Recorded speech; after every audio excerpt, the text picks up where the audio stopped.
ನಮಸ್ಕಾರ ಸ್ನೇಹಿತರೆ, ನಮ್ಮ ನಂಬಿಕೆಗೆ ಸ್ವಾಗತ ಸುಸ್ವಾಗತ. ಸ್ನೇಹಿತರೆ, ಥಾಮಸ್ ಆಲ್ವಾ ಎಡಿಸನ್ ಈ ಹೆಸರು ಇಡೀ ಜಗತ್ತಿಗೆ ಚಿರಪರಿಚಿತ.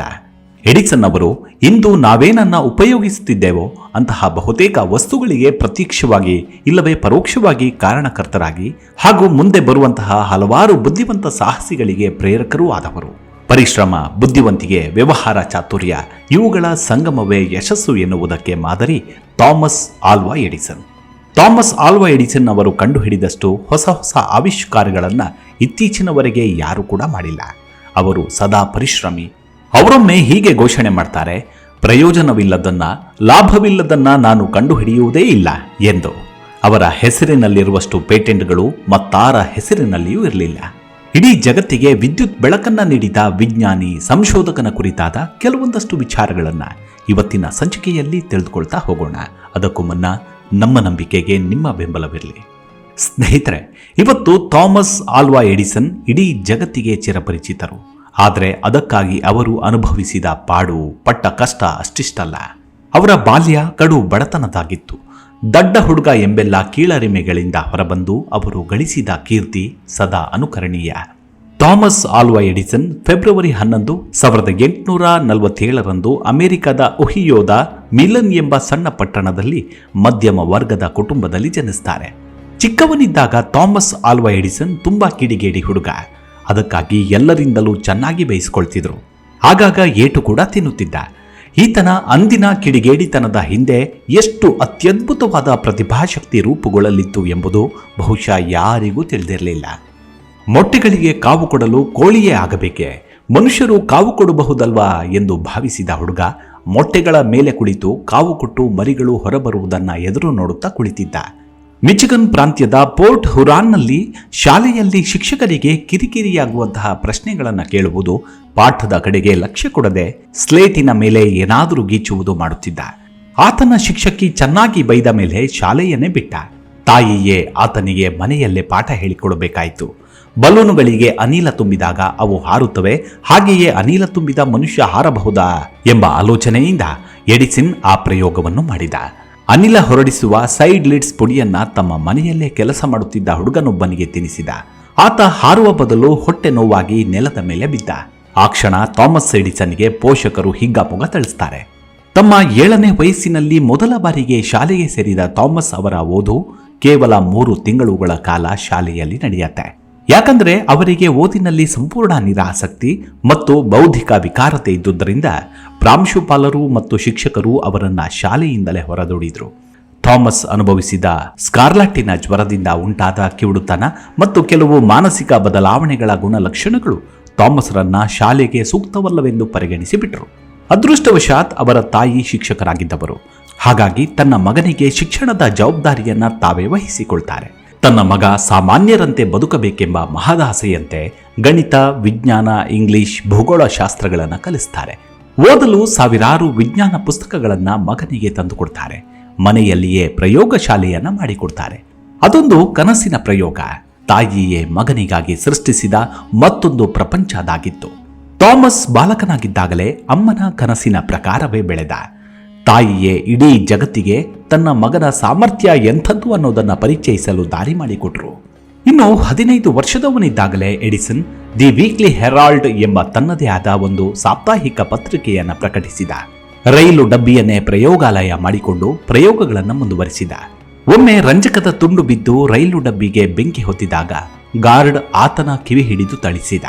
ಆ ಪರಿಣಾಮ ಥಾಮಸ್ನ ಕಿವಿಯೇ ಕಿವುಡಾಯಿತು. ಆದರೆ ರೈಲು ನಿಲ್ದಾಣದ ಅಧಿಕಾರಿಯೊಬ್ಬನ ಮಗು ಹಳಿಗೆ ಸಿಕ್ಕು ಸಾಯುವ ಸಂದರ್ಭದಲ್ಲಿ ಎಡಿಸನ್ ತನ್ನ ಪ್ರಾಣದ ಪರಿವೇ ಇಲ್ಲದೆ ಆ ಮಗುವನ್ನು ರಕ್ಷಿಸ್ತಾನೆ. ಅದನ್ನ ಮೆಚ್ಚಿದ ರೈಲು ನಿಲ್ದಾಣದ ಅಧಿಕಾರಿ ಆತನಿಗೆ ಟೆಲಿಗ್ರಾಫ್ ನಿರ್ವಹಣೆ, ಮೋರ್ಸ್ ಸಂಕೇತ ಕಲಿಸಿದ. ಥಾಮಸ್ ಆಲ್ವಾ ಎಡಿಸನ್ ಟೆಲಿಗ್ರಾಫ್ನಲ್ಲಿ ಹಲವಾರು ಸುಧಾರಣೆಗಳನ್ನು ಮಾಡ್ತಾರೆ. ಫೋನೋಗ್ರಾಮ್ ಕಂಡುಹಿಡಿತಾರೆ, ವಿದ್ಯುತ್ ದೀಪಗಳನ್ನು ತಯಾರಿಸ್ತಾರೆ. ಥಾಮಸ್ ಎಡಿಸನ್ ಔಪಚಾರಿಕ ಶಿಕ್ಷಣವನ್ನು ಪಡೆದ ನಂತರ 1859ರಲ್ಲಿ ಡೆಟ್ರಾಯಿಟ್ ಮತ್ತು ಮಿಚಿಗನ್ನ ಪೋರ್ಟ್ ಹ್ಯೂರಾನ್ ನಡುವಿನ ರೈಲು ಮಾರ್ಗದಲ್ಲಿ ಕೆಲಸ ಮಾಡಲು ಪ್ರಾರಂಭಿಸ್ತಾರೆ. ಅಲ್ಲಿ ಅವರ ಕುಟುಂಬವು ವಾಸಿಸುತ್ತಿತ್ತು. ಅಲ್ಲಿ ಅವರ ಕೆಲಸವಿದ್ದರೆ ರೈಲು ಪ್ರಯಾಣಿಕರಿಗೆ ಆಹಾರ ಮತ್ತು ಪತ್ರಿಕೆಗಳನ್ನು ಮಾರಾಟ ಮಾಡಬಹುದು. ಅದರಿಂದ ಅವರು ಪ್ರತಿ ವಾರಕ್ಕೆ $50 ಸಂಪಾದಿಸುತ್ತಿದ್ರು. ಈ ರೀತಿಯಾಗಿ ಕುಟುಂಬಕ್ಕೆ ತನ್ನ ಅಳಿಲು ಸೇವೆ ಮಾಡ್ತಿದ್ರು. ಥಾಮಸ್ ಕೇವಲ 10 ವರ್ಷದವರಿದ್ದಾಗಲೇ ತಮ್ಮ ಮನೆಯ ನೆಲಮಾಳಿಗೆಯಲ್ಲಿ ಒಂದು ಸಣ್ಣ ಪ್ರಯೋಗಾಲಯವನ್ನು ಸ್ಥಾಪಿಸುತ್ತಾರೆ. ಒಮ್ಮೆ ಎಡಿಸನ್ ವಿದ್ಯುತ್ ಬಲ್ಬ್ ಒಳಗೆ ಅಳವಡಿಸಬಹುದಾದ ಲೋಹದ ತಂತಿಯ ಬಗ್ಗೆ ಸಂಶೋಧನೆ ನಡೆಸುತ್ತಿದ್ರು. ಅವರ ಬಳಿ ಹಲವಾರು ಸಹಾಯಕರು ಕೂಡ ಕೆಲಸ ಮಾಡ್ತಿದ್ರು. ಹಲವಾರು ಸಂಶೋಧನೆಗಳ ವಿಫಲತೆಗಳ ನಂತರ ಕಡೆಗೊಮ್ಮೆ ಎಡಿಸನ್ ಮತ್ತು ತಂಡ ಸುಧಾರಿತವಾದ ವಿದ್ಯುತ್ ಬಲ್ಬ್ ತಯಾರಿಸುವಲ್ಲಿ ಸಫಲರಾಗ್ತಾರೆ. ಆ ಬಲ್ಬ್ ಅನ್ನ ಒಡೆದು ಹೋಗದಂತೆ ಎತ್ತರವಾದ ಸ್ಥಳದಲ್ಲಿ ಇರಿಸಲು ಎಡಿಸನ್ ತನ್ನ ಸಹಾಯಕ ಹುಡುಗನಿಗೆ ಹೇಳ್ತಾರೆ. ಆ ಹುಡುಗನಿಗೋ ಒಂದು ರೀತಿಯ ಭಯ, ಎಲ್ಲಿ ತನ್ನ ಕೈಯಿಂದ ಆ ಬಲ್ಬ್ ಒಡೆದು ಹೋಗುವುದೋ ಎಂದು. ಅದೇ ಅಂಜಿಕೆಯಿಂದ ಆ ಬಲ್ಬ್ ಅನ್ನ ಮೇಲಿನ ಮಹಡಿಯಲ್ಲಿ ಇರಿಸಲು ಮೆಟ್ಟಿಲೇರ್ತಾನೆ. ಅವನ ಹೆದರಿಕೆಗೆ ಸರಿಯಾಗಿ ಅವನ ಕಾಲು ಜಾರತ್ತೆ ಮತ್ತು ಮೊದಲೇ ನಡುಗುತ್ತಿದ್ದ ಅವನ ಕೈಗಳಿಂದ ಆ ಬಲ್ಬ್ ಜಾರಿ ಕೆಳಗಡೆ ಬಿದ್ದು ಒಡೆದು ಚೂರಾಗಿ ಬಿಡುತ್ತೆ. ನೋಡುತ್ತಿದ್ದಂತೆ ಹಲವಾರು ಸಮಯದ ಸಂಶೋಧನೆ ಒಡೆದು ಚೂರು ಚೂರಾಗಿ ಹೋಗಿತ್ತು. ಆದರೆ ಎಡಿಸನ್ ಎದೆಗುಂದಲಿಲ್ಲ. ಮತ್ತೆ ಸಂಗಡಿಗರ ಜೊತೆ ಸೇರಿ ಒಂದು ದಿನದಲ್ಲೇ ಮತ್ತೊಂದು ಬಲ್ಬ್ ತಯಾರು ಮಾಡ್ತಾರೆ. ಆ ಬಲ್ಬ್ ಅನ್ನ ಮೇಲಿನ ಮಹಡಿಯಲ್ಲಿ ಇರಿಸಬೇಕಿತ್ತು. ಎಡಿಸನ್ ಮತ್ತೆ ಮೊದಲ ಬಲ್ಬ್ ಅನ್ನ ಬೀಳಿಸಿದ ಆ ಹುಡುಗನನ್ನೇ ಕರೆದು ಮೇಲೆ ಇರಿಸಿ ಬಾ ಎಂದರು. ಇದನ್ನ ಕೇಳಿದ ಉಳಿದ ಸಹಾಯಕರಿಗೆ ಸಿಟ್ಟು ಬಂತು. ಅದರ ಜೊತೆ ಆಶ್ಚರ್ಯವೂ ಆಯಿತು. ಆದರೆ ಎಡಿಸನ್ಗೆ ಆ ಬಲ್ಬಿಗಿಂತಲೂ ಆ ಹುಡುಗನ ಆತ್ಮಸ್ಥೈರ್ಯ ಸದೃಢಗೊಳಿಸುವುದು ಮುಖ್ಯವಾಗಿತ್ತು. ಬಲ್ಬ್ ಒಡೆದು ಹೋದರೆ ಮತ್ತೊಂದು ತಯಾರು ಮಾಡಬಹುದು. ಆದರೆ ಆ ಹುಡುಗನ ಆತ್ಮವಿಶ್ವಾಸ ಕುಂದಿ ಹೋದರೆ ಅವನ ಜೀವನವೇ ಹಾಳಾಗಿ ಹೋಗುವ ಸಂಭವವಿತ್ತು. ಆ ಕಾರಣದಿಂದ ಎಡಿಸನ್ ಅವರು ಈ ನಿರ್ಧಾರವನ್ನು ತೆಗೆದುಕೊಳ್ತಾರೆ. ಅವರ ಅಚಲ ನಿರ್ಧಾರವನ್ನ ಆ ಹುಡುಗ ಸಮರ್ಥಿಸಿಕೊಳ್ತಾನೆ. ಸರಿಯಾಗಿ ಆ ಬಲ್ಬನ್ನ ಮೇಲಿನ ಮಹಡಿಯ ಮೇಲೆ ಇರಿಸಿದ. ಇದರಿಂದ ಅವನ ಕೀಳರಿಮೆ ಹಾಗೂ ಭಯ ದೂರವಾಗಿ ಬಹುತೇಕ ಅವನಲ್ಲಿ ಆತ್ಮವಿಶ್ವಾಸ ಮೂಡಿತು. ಎಡಿಸನ್ ಜೀವನದ ಮತ್ತೊಂದು ಅತ್ಯದ್ಭುತವಾದ ಪ್ರಸಂಗವನ್ನು ಗಮನಿಸಿದ್ರೆ, ವಿದ್ಯುತ್ ಬಲ್ಬ್ ಅನ್ನ ಸಂಶೋಧಿಸಿದ್ದಕ್ಕೆ ಎಡಿಸನ್ ಅವರನ್ನ ಸಂಸ್ಥೆಯೊಂದು ಗೌರವಿಸಿ ಸನ್ಮಾನ ಸಮಾರಂಭ ಇಟ್ಟುಕೊಂಡಿತ್ತು. ಆ ಸಮಾರಂಭದಲ್ಲಿ ಓರ್ವ ಮಹಿಳೆ ಎಡಿಸನ್ ಅವರಲ್ಲಿ ಪ್ರಶ್ನೆಯನ್ನ ಮಾಡ್ತಾಳೆ.